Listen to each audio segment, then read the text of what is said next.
Hello everyone, কেমন আছো সবাই? এদিকে দেখো সকাল সকাল কলেজ যাবো বলে রেডি হয়ে বেরিয়ে পড়েছি। আর আমি চলে এসেছিলাম বাস স্ট্যান্ডে, ওয়েট করছিলাম গাড়ির জন্য। তো দেখো দেখতে দেখতে বাস চলে এসেছে। তো বাসে উঠে সোজা চলে গেছিলাম চাকদা স্টেশনে। আর আজকে না অন্য কোনো দিকে যাবো না, আজকে সোজা কলেজেই যাচ্ছি। তো আমার একটু ডাউট ছিল যে কলেজ খোলা থাকবে কিনা। তো দেখো ওইখানে আমি কয়েকজনকে দেখতে পেয়ে আমার মন তো পুরো খুশি হয়ে গেছে যে না, কলেজ খোলা। কিন্তু কলেজে এসে দেখি পুরো কলেজ ফাঁকা। আর না, দুটো বান্ধবীর সঙ্গেও দেখা হয়েছিল, তাই চলে এসেছিলাম স্যারের কাছে। আর স্যারের হাতে দেখো ওটা কি। তো মেইন কথা হচ্ছে আজকে 6 সেমিস্টারদের পরীক্ষা ছিল, যার জন্য কলেজে কোনো ক্লাস হবে না। আর এদিকে কাজ না পেলে যায় হয়, তাই দেখছিলাম যে কলেজে কি কি গাছ নতুন লাগিয়েছে। তো এদিকে দেখো একা একা বোর হবো, তাই আর কি ভাবলাম যে তোমাদের সঙ্গে একটু শেয়ার করে নিই।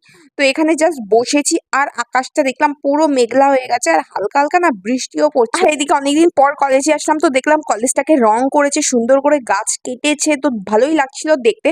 তো এখানে অনেকক্ষণ তো বসে রয়েছি, এবার যাবো বাড়িতে। বাড়ি যাওয়ার পথে স্টেশনে গিয়ে যেরকম ট্রেনের পরে পাঁপড় বিক্রি হয় না, এই পাঁপড়গুলো আমার খেতে দারুণ লাগে, তাই দেখো 2 প্যাকেট কিনে এক